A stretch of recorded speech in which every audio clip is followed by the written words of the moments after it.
Sekarang kita nak bawakan dari sudut perkongsian ekonomi yang satu lagi perkara yang saya percaya memberi satu peringatan kepada seluruh rakyat Malaysia tentang apa sebenarnya yang melanda negara pada ketika ini dan bagaimana kesannya, impaknya kepada ekonomi daripada sekecil-kecil keluarga sehinggalah kepada keseluruhan organisasi-organisasi startup dan juga syarikat-syarikat yang terkesan daripada gejala COVID-19 ini. Jadi bersama dengan kita di FB Live adalah Encik Muhammad Afzanizam Abdul Rashid, Ketua Penganalisis Ekonomi Bank Islam Malaysia Berhad. Assalamualaikum, selamat pagi. Waalaikumsalam. Encik Afzanizam, terima kasih kerana sudi bersama dengan kami. Sihat ya?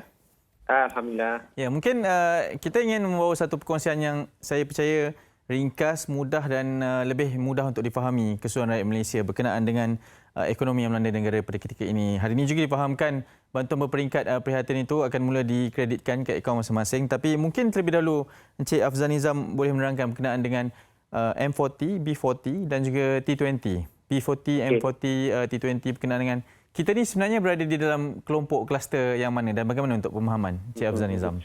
Okey, ini klasifikasi T20, M40, B40 ini sebenarnya berdasarkan kajian dilakukan oleh pihak Jabatan Statistik Negara.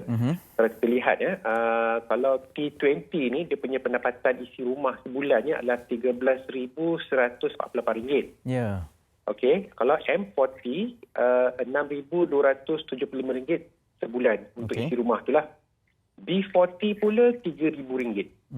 Jadi berdasarkan klasifikasi ini kita dapat tahulah kat manalah berdasarkan bantuan yang diberikan. Jadi kalau kita lihat bantuan Prihatin Nasional BPN tu kan, yang RM4,000 ke bawah menerima one off RM1,600 tu, maksudnya memang untuk B40 lah, dan kemudian kita ada RM1,000 bagi pendapatan isi rumah RM4,000 ke RM8,000, itu maksudnya untuk M40. Yeah. Jadi memang bantuan Prihatin Nasional saya nampak memang khas diperuntukkan untuk bagi golongan M40 dan B40. Cik Afzanizam mungkin boleh adakah golongan ini, klasifikasi ini sama mereka yang berada di bandar dan juga mereka yang berada di kawasan kampung, mungkin ada perbezaan atau ianya setara sahaja? Okey, kalau ikutkan memang klasifikasi yang sedia ada ni dia tak mengikut geografi lah. Sama ada mereka di bandar ataupun mereka di luar bandar, dia punya klasifikasinya sama. Jadi memang ada terdapat sedikit orang kata tu kelemahan dari sudut pengklasifikasikan pendapatan lah. Yeah. Kalau kita lihat kalau macam Bank Negara sendiri pada tahun lalu mereka membuat kajian berkenaan dengan living wage yang mengambil kira kos hari hidup. Kalau macam di Kuala Lumpur, mereka meletakkan bagi mereka yang single ataupun bujang untuk hidup di KL ni dengan selesa, pendapatannya adalah RM2,700. Okey, itu bujang. Okey. Bujang. Kalau bagi isi rumah, tapi mereka ni husband and wife, suami isteri tapi tak ada anak, pendapatan yang selesa di KL ada RM4,500. Wow. Kalau bagi couple yang ada 2 orang anak, pula pendapatannya sepatutnya adalah RM6,500. Jadi maksudnya dalam kajian ni dia mengambil kira kos hari hidup bergantung pada tempat. So dalam kes ni mereka melihat pihak Bank Negara Malaysia melihat kawasan di bandar lah di Kuala Lumpur. Jadi kalau kita bandingkan Kuala Lumpur mungkin bagi pendapatan katakanlah di Kelantan memang jauh berbeza lah. Jadi memang ada aspek itu. Jadi pengklasifikasian T20, M40, B40 ni dia tak memikirkan faktor kos hari hidup lah. Ya, baik. Dan pasti membawa saya kepada satu persoalan yang seterusnya berkaitan dengan apa yang sedang melanda negara dan dunia pada ketika ini, iaitu COVID-19 ini. Dari sudut ekonominya, kalau melihat kepada 3 golongan yang telah pun kita sebutkan, B40, M40 dan juga T20 ini, golongan mana yang secara teorinya bakal terkesan dan berapa lama masa yang akan diambil untuk memulihkan kembali keadaan ekonomi negara pada ketika ini? Okey. Isu berkaitan dengan COVID-19 ni dia memberi kesan terhadap aktiviti ekonomi. Macam sekarang kita dengan pelaksanaan PKP, banyak aktiviti ekonomi tergendala. Jadi bila berlaku tergendala, berlaku apa yang dikatakan kehilangan pendapatan, terutamanya bagi mereka yang orang kata tu mempunyai gaji harian ke ataupun berniaga kecil-kecilan ke, atau mereka yang bergantung kepada overtime dan sebagainya. Jadi bila berlaku kehilangan pendapatan tu, ini yang kerajaan cuba orang kata tu menyelesaikannya lah ataupun meminimumkan kesan itu. bantuan one off tu untuk bulan April dan bulan Mei tu secara teori ni dapatlah melegakan sikit kata tu bebanan kewangan, terutamanya untuk membayar ataupun membeli makanan, untuk bayar bil dan sebagainya. So saya kira itulah langkah yang kerajaan cuba lakukanlah. Cik Afzal Nizam, melihat kepada situasi semasa, berapa lama sebenarnya tempoh masa yang bakal diambil untuk memulihkan kembali keadaan dari sudut ekonomi?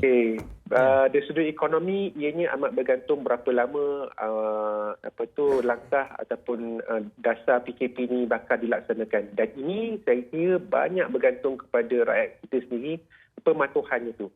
Pasal sekarang ni tujuan utama PKP ni adalah untuk kita break ataupun memecah rantaian jangkitan COVID-19. Jadi kalau ramai yang degil dan jangkitan tu terus saja berlaku, maka jawabnya PKP itu bakal dilanjutkan, dan bila dilanjutkan maka akan memberi satu kerencatan kepada kegiatan ekonomi. Jadi saya rasa amat penting bagi rakyat Malaysia untuk mematuhi arahan PKP itu. Kalau tak, memang ekonomi itu akan terus terencat. Jadi pada ketika ini, setakat 14 April ini, mungkin ianya masih lagi di peringkat yang awal untuk kita katakan mengenai lonjakan tersebut. Masih awal lagi, pasal kalau tengok kes yang baru pun kejap naik, kejap turun. Masih lagi tak konsisten lagi. Kalau boleh kita nak angka tu terus-terusan menurun. Cik Afzal Nizam, mungkin dalam satu tempoh yang singkat ini boleh memberikan sedikit nasihat ataupun garis panduan kepada keseluruhan keluarga pada ketiga-tiga tahap yang telah kita perkatakan tadi, B40, M40, T20, untuk mereka menjalin satu panduan berkenaan dengan keadaan yang mencabar dari sudut ekonomi ini. Okey, kerajaan dah memberikan pandangan mereka dah bagi bantuan dan sebagainya. Even bagi T20 pun dapat juga. Bagi saya T20 ni mungkin dari sudut loan moratorium lah. Pinjaman moratorium, maksudnya di situ berlaku penyematan. Jadi apa yang penting sekarang ni, setiap individu, setiap isi keluarga tu, isi rumah tu perlu memberi keutamaan yang betul terhadap keperancangan ekonomi. Bagi saya yang nombor satu adalah makanan lah. Dan kedua, kata tu benda-benda perkara lain macam isi bil-bil ataupun dengan penyematan loan moratorium saya nampak. Mungkin penyematan ni boleh dilakukan untuk membayar insurans dan road tax lah. So saya kira perancangan-perancangan PKP itu perlu ditelitikan lebih detail lagi. Jadi kita perlu utamakan apa yang prioriti terlebih dahulu lah ya. Betul. Di dalam segala perbelanjaan yang kita bawakan. Baik, Cik Afzal Nizam Abdul Rashid, terima kasih banyak-banyak kerana sudi bersama kita. Sama-sama. Semoga dipermudahkan segala urusan. Bekerja dari rumah, saya percaya. Baik, itu dia Encik Muhammad Afzal Nizam Abdul Rashid, Ketua Penganalisis Ekonomi Bank Islam Malaysia Berhad, sudi bersama dengan kita untuk membincangkan mengenai yang pertama menerangkan B40, M40 dan juga T20 seperti tadi, dan juga memberi sedikit anggaran berkenaan dengan apa yang berlaku dan kesan impaknya terhadap ekonomi negara kita yang paling utama, dan itu pasti menjadi kebimbangan kepada ramai rakyat Malaysia antara keluarga, startup, syarikat-syarikat kecil dan juga perniagaan yang terjejas daripada sudut ekonomi ini.